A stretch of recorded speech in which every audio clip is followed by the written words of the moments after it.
আমন্ত্রণ চ্যানেল 24-এর সকাল 7টার খবরে শুনছিলেন সিলন ফ্যামিলি ব্র্যান্ডের সংবাদ শিরোনামগুলো। আপনাদের সাথে আছি শারমিন মাহমুদ। প্রধানমন্ত্রীর চীন সফরে দ্বিপক্ষীয় সম্পর্ককে সর্বোচ্চ পর্যায়ে নেওয়ার সিদ্ধান্ত মাইলফলক। এশিয়ায় খুব বেশি দেশের সাথে চীন এ পর্যায়ের সম্পর্ক বজায় রাখে না। সংবাদ সম্মেলনে পররাষ্ট্রমন্ত্রী ডক্টর খলিলুর রহমান জানান, বেইজিংয়ের প্রস্তাবিত অর্থনৈতিক করিডোর নিয়ে এখনও চূড়ান্ত সিদ্ধান্ত নেয়নি বাংলাদেশ। সরকার গঠনের পর প্রথম বিদেশ সফর। জাতীয় আন্তর্জাতিক নানা ঘটনার প্রবাহের বিবেচনায় প্রধানমন্ত্রীর সফরের দিকে আলাদা নজর ছিল সবার। মালয়েশিয়া ও চীন থেকে দেশে ফেরার পরদিন পররাষ্ট্র মন্ত্রণালয়ে আয়োজন করা হয় সফর পরবর্তী সংবাদ সম্মেলন। ছিলেন মন্ত্রণালয়ের মন্ত্রী, প্রতিমন্ত্রী, উপদেষ্টা ও বিডা চেয়ারম্যান। পররাষ্ট্রমন্ত্রী বলেন, দুই দেশ সফরেই বাংলাদেশ ফার্স্ট নীতিকে প্রাধান্য দেওয়া হয়েছে। মালয়েশিয়া প্রসঙ্গে ডক্টর খলিলুর রহমান বলেন, দেশটি বাংলাদেশ থেকে জনশক্তি নেয়া, রোহিঙ্গা সমস্যা সমাধান ও আসিয়ানে অন্তর্ভুক্তিতে সহায়তার আশ্বাস দিয়েছে। বাংলাদেশি কর্মী নিয়োগ পুনরায় শুরু, দক্ষ কর্মী প্রেরণ এবং অনিয়মিত শ্রমিকদের বৈধকরণ বিষয়গুলি, বিশেষ করে 8,000 শ্রমিকের কর্মে যোগদানের বিষয়টি মালয়েশিয়ার প্রধানমন্ত্রী আশ্বাস দিয়েছেন। রোহিঙ্গা সংকটের টেকসই সমাধান এবং প্রত্যাবাসনের বিষয়ে মালয়েশিয়ার সক্রিয় ভূমিকা তারা আমাদের কাছে ব্যক্ত করেছেন। সংবাদ সম্মেলনের একটি বড় অংশ জুড়ে ছিল চীন সফর প্রসঙ্গ। এর প্রাপ্তি নিয়ে প্রশ্ন করা হলে পররাষ্ট্রমন্ত্রী জানান, এশিয়ার অল্প যে কটি দেশের সাথে চীন সর্বোচ্চ পর্যায়ে সম্পর্ক রাখে, বাংলাদেশকে এই তালিকায় অন্তর্ভুক্ত করা হয়েছে। এটিকে দুই দেশের সম্পর্কের একটি মাইলফলক বলে উল্লেখ করেন তিনি।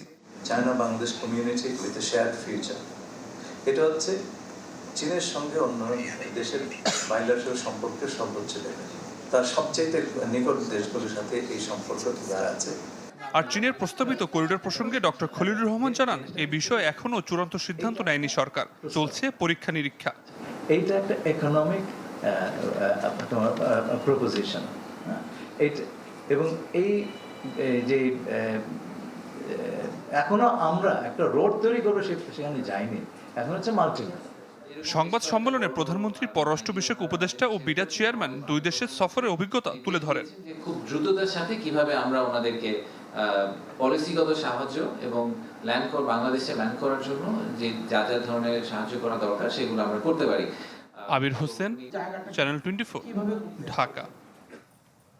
দেশে ফিরে বাবা মার কবর জিয়ারত করলেন প্রধানমন্ত্রী তারেক রহমান। এদিন মালয়েশিয়া ও চীন সফরের সাফল্যে ধন্যবাদ জানিয়ে সংসদের সর্বসম্মতিতে প্রস্তাব গৃহীত হয়। আলোচকদের মতে তারেক রহমানের প্রথম বিদেশ সফর পররাষ্ট্রনীতির বেঞ্চমার্ক। আর প্রধানমন্ত্রী বলেন, সফরের সব অর্জন দেশ ও জনগণের। মালয়েশিয়া এবং চীন সফর শেষে দেশে ফেরার পর শনিবার সকালে জিয়া উদ্যানে বাবা মার সমাধিস্থলে যান প্রধানমন্ত্রী তারেক রহমান। কিছুক্ষণ নীরবে দাঁড়িয়ে থাকেন, দোয়া করেন প্রয়াত বাবা মার জন্য। পরে যোগ দেন সংসদ অধিবেশনে। তার আগেই মালয়েশিয়া ও চীন সফরে অর্জনের জন্য প্রধানমন্ত্রীকে ধন্যবাদ জানানোর প্রস্তাব উত্থাপন করেন মির্জা ফখরুল ইসলাম আলমগীর। বাংলাদেশের সঙ্গে মালয়েশিয়া এবং গণচীনের যে সম্পর্ক, এটা আরো দৃঢ় হয়েছে এবং বাংলাদেশের অর্থনৈতিক উন্নয়নে তারা তাদের ভূমিকা অক্ষুণ্ণ রাখবেন। শুধু নয়, তারা এটাকে আরো বাড়াবেন, সম্প্রসারিত করবেন। আমাদের যে সমস্যাগুলো রয়েছে বিভিন্নভাবে, সেই সব সমস্যাগুলোর সঙ্গে তারা সমস্যার সমাধানের চেষ্টা করবেন। এমনকি রোহিঙ্গা সমস্যার ব্যাপারেও সমাধানের ইঙ্গিত তারা দিয়েছেন এবং সেই ব্যাপারে তারা উদ্যোগ গ্রহণ করবেন বলেও জানিয়েছেন। ধন্যবাদ প্রস্তাবের ওপর আলোচনার আহ্বান জানান স্পিকার হাফিজউদ্দিন আহমদ। এতে অংশ নেন অর্থমন্ত্রী ও বিরোধী দলীয় নেতা।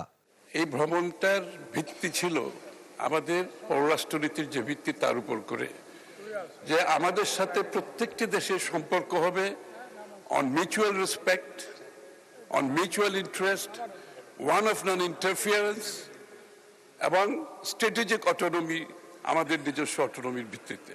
কারো সাথে আমাদের চুক্তি যাই হোক, সেটা হবে মিউচুয়াল ইন্টারেস্টের ভিত্তিতে। আমরা কাউকে ক্ষতিগ্রস্ত করতে চাই না, কিন্তু আমরাও ক্ষতিগ্রস্ত হতে চাই না। এই ভারসাম্যটা রক্ষা করেই আগামীর পলিসি যেন পরিচালিত হয়। পরে প্রধানমন্ত্রী বলেন, এ সফরে যা কিছু অর্জন তা দেশ ও জনগণের। দলের অবস্থান থেকে আমরা একটি স্লোগান ব্যবহার করি, সেটি হচ্ছে যে বাংলাদেশ ফার্স্ট বা বাংলাদেশ প্রথম।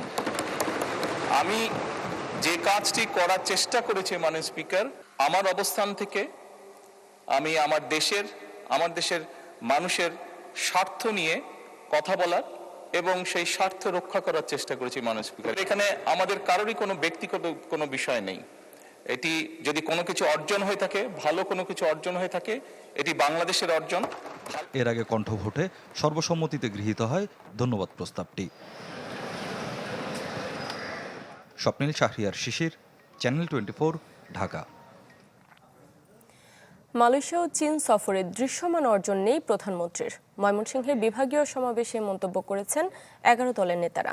অভিযোগ করেন ফ্যাসিবাদের দিকে পা বাড়িয়েছে বিএনপি, চোরাই পথ আবিষ্কার করেছে নিজেদের এজেন্ডা বাস্তবায়নের।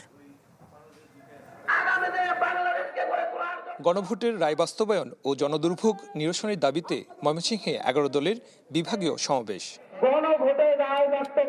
নগরীর রেলওয়ে কৃষ্ণচূড়া চত্বরে পূর্ব ঘোষিত এই কর্মসূচিতে যোগ দেন নেতাকর্মীরা। জোটের শীর্ষ নেতারা দাবি করেন মালয়েশিয়া ও চীন সফরে দৃশ্যমান অর্জন নেই প্রধানমন্ত্রীর।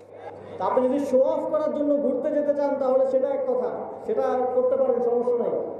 কিন্তু এই যে বড় বড় কথা বলে আমার দেশের জনগণের জন্য যে কিছু নিয়ে আসতে পারলেন না, এটাও আপনাদের পররাষ্ট্রনীতিতেও যে আপনাদের সরকার ব্যর্থতার পরিচয় দিচ্ছে সেটার প্রমাণ বাংলাদেশের জনগণ পেল। জুলাইয়ের শহীদের রক্ত পেরিয়ে ওই মসনদে বসে যদি মনে করে থাকেন ফ্যাসিস্ট শেখ হাসিনার রেখে যাওয়া অসমাপ্ত কাজ দিল্লির নির্দেশনায় পালন করবেন, আমরা সেটা মেনে নেব না।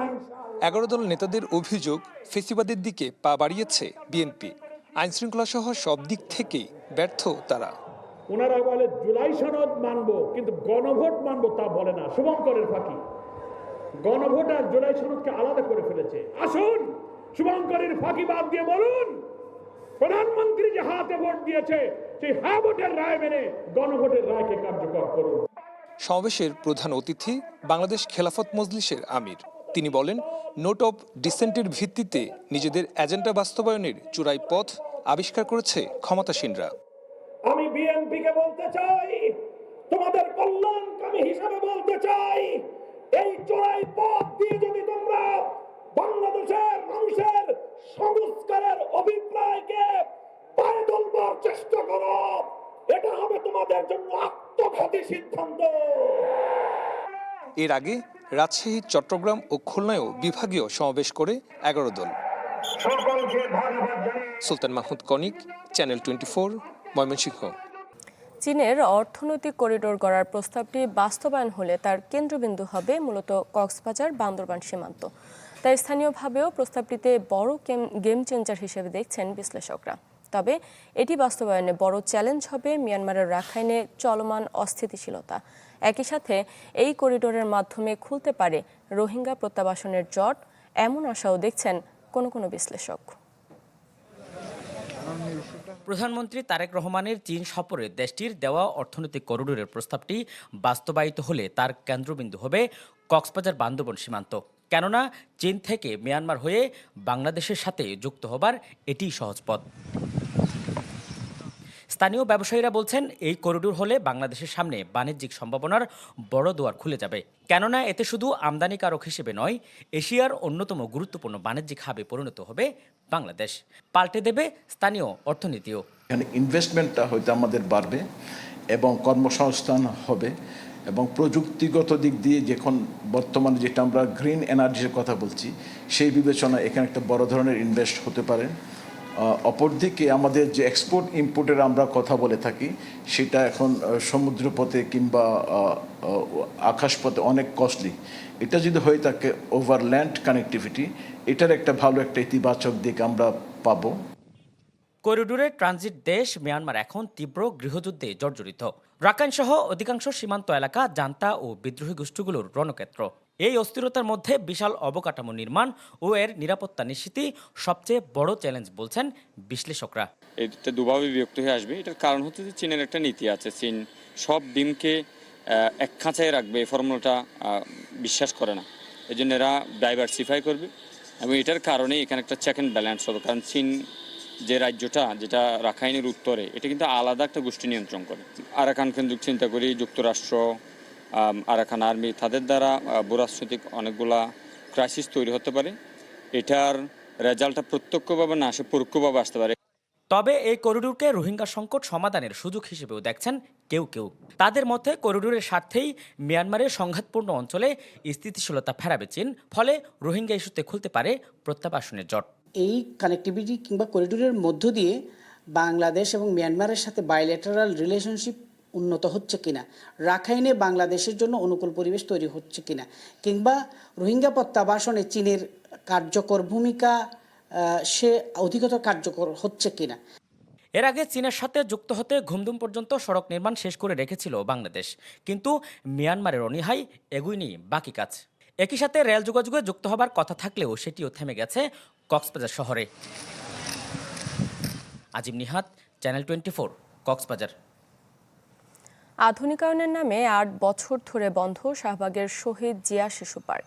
নাম, জায়গা আর প্রতিহিংসার রাজনীতিতে একসময়ের জনপ্রিয় পার্কটি এখন যেন ধ্বংসস্তূপ। ঢাকা দক্ষিণ সিটি কর্পোরেশন বলছে এটি চালুর জন্য অপেক্ষা করতে হবে আরও 1 বছর। তবে পরিকল্পনাবিদদের মত, চালু হলেও আদতে পার্কটি আর সাধারণ মানুষের হবে না, কেননা সবুজ ধ্বংস করে বসানো হচ্ছে ব্যয়বহুল রাইডস। মমিনুল ইসলাম মমিনের ক্যামেরায় মুহাজির হকের রিপোর্ট।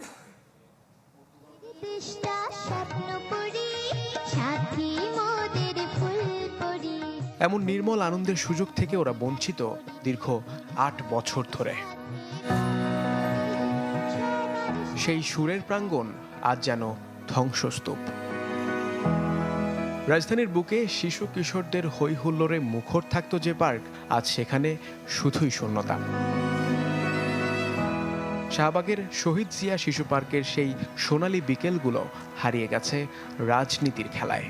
আমরা যে জিনিসটা পাইছি এখন তো আরো অনেক বছর পর আরো ভালোভাবে পাওয়ার কথা বর্তমান শিশুদের, তাদের কিন্তু শুক্রবার দিন বের করে আমি নিয়ে যাবো এমন কোনো জায়গা নেই। মানুষের ভালোবাসার জায়গা, যেখানে বাচ্চাদের বিনোদনের জায়গা, ওই জায়গাটাও আমরা নষ্ট করে ফেলতেছি।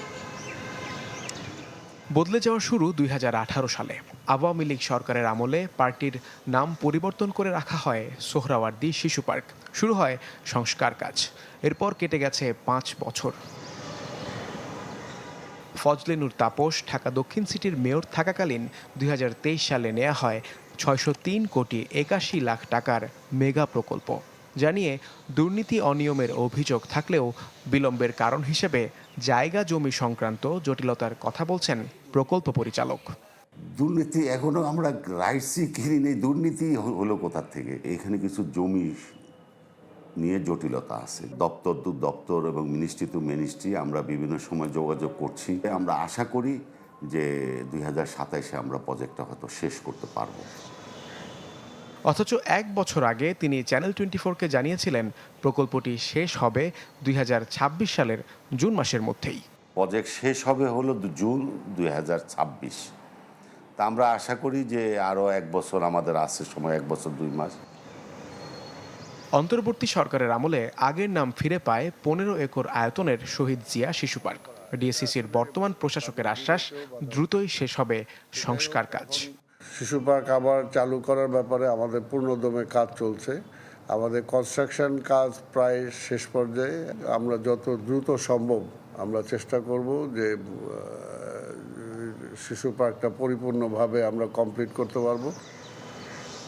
তবে নগর পরিকল্পনাবিদের মতে সংস্কারের নামে শহীদ জিয়া শিশু পার্কের মূল বৈশিষ্ট্যই নষ্ট করা হয়েছে। ব্যয়বহুল রাইড স্থাপনের জন্য ধ্বংস করা হচ্ছে সবুজের বেষ্টনী। যেখানে এত কনক্রিটের ব্যবহার করা হয়েছে যে ঢাকা শহরে যে সবুজের জন্যই তো মানুষ পার্কে যায়, তাহলে সেখানে গিয়ে যদি খালি কনক্রিট আর কনক্রিট দেখতে হয় তাহলে তো এই শিশু পার্কে মানুষ যাবে না। এটা আলটিমেটলি থিম পার্কের আদলের দিকে চলে যাচ্ছে। অনেক টাকার প্রকল্প করা হয়েছে, কেননা প্রকল্প যত বেশি হবে ভারী হবে, সেখানে দুর্নীতির সুযোগগুলো থাকে এবং রাইডেরও অনেক চড়া মূল্যে রাইড ধরা হয়েছে এবং আলটিমেটলি তার যে সার্বজনীন চরিত্র এটাকে ধ্বংস করার আয়োজন। শিশু পার্ক সংস্কারের মেগা প্রকল্পে দুর্নীতির অভিযোগ তদন্ত করার দাবি নগর পরিকল্পনাবিদের। যে শিশুরা এই পার্কটিকে প্রায় 8 বছর আগে বন্ধ হতে দেখেছিল তাদের অনেকেই এখন কৈশোর পেরিয়েছে। তাই তো প্রশ্ন থেকে যায়, আমলাতন্ত্র ও রাজনৈতিক মারপ্যাচে পড়ে আর কতদিন এই পার্কের বিনোদন থেকে বঞ্চিত থাকবে শিশুরা? মুহাজির হক, চ্যানেল 24, ঢাকা। জুলাই গণ অভ্যুত্থানের সময় রাজধানীর রামপুরায় নির্মাণাধীন ভবনের কার্নিশে ঝুলে থাকা তরুণকে গুলি এবং আরও দুজনকে হত্যার ঘটনায় মানবতা বিরোধী অপরাধের মামলার রায় আজ। বিচারপতি মোহাম্মদ গোলাম মর্তুজা মজুমদারের নেতৃত্বাধীন ৩ সদস্যের আন্তর্জাতিক অপরাধ ট্রাইব্যুনাল ১ এ রায় দেবেন। এই মামলার ৫ আসামির মধ্যে ৪ জনই পলাতক। তারা হলেন ডিএমপির সাবেক কমিশনার হাবিবুর রহমান, খিলগাঁওয়ের সাবেক এডিসি মোহাম্মদ রাশেদুল ইসলাম, রামপুরা থানার সাবেক ওসি মশিউর রহমান ও সাবেক এসআই তারিকুল ইসলাম ভুইয়া আর সাবেক সহকারী উপপরিদর্শক চঞ্চল চন্দ্র সরকার কারাগারে রয়েছেন। যুদ্ধবিরতির মধ্যেই দ্বিতীয় দিনের মতো ইরানে হামলা চালিয়েছে যুক্তরাষ্ট্র। মার্কিন সেন্ট্রাল কমান্ড সেনকম জানিয়েছে হরমুজ প্রণালী ও এর আশপাশের একাধিক স্থানে মোট 10টি সামরিক লক্ষ্যবস্তুতে করা হয়েছে বিমান হামলা। যুক্তরাষ্ট্রের দাবি, এই হামলা হরমুজের তেলবাহী জাহাজে ইরানের আঘাতের জবাব। যুক্তরাষ্ট্র ও ইরানের মধ্যে যুদ্ধবিরতির পরও সংঘাত আবারও নিয়ন্ত্রণের বাইরে চলে যাওয়ার ঝুঁকি তৈরি হয়েছে। এদিকে লেবানন ইসরায়েলের মধ্যে হওয়া যুদ্ধবিরতির চুক্তি প্রত্যাখ্যান করেছেন হেজবুল্লাহর নেতা নাইম কাশেম। এই চুক্তিকে বৈরুতের জন্য লজ্জাজনক বলে অভিহিত করেছেন তিনি। যদিও চুক্তি লঙ্ঘন করে শনিবার সীমান্তের একাধিক স্থানে হামলা চালিয়েছে আইডিএফ। এতে প্রাণ গেছে বেশ কয়েকজনের। পাল্টা হামলার দাবি করেছে হেজবুল্লাহ। এই ছিল সকাল 7টার খবরে। বিশ্বের যে কোনো প্রান্ত থেকে সবশেষ খবর জানতে ভিজিট করুন আমাদের ফেসবুক পেজ, ইউটিউব চ্যানেল এবং ওয়েবসাইটে। এতক্ষণ সাথে থাকার জন্য ধন্যবাদ সবাইকে।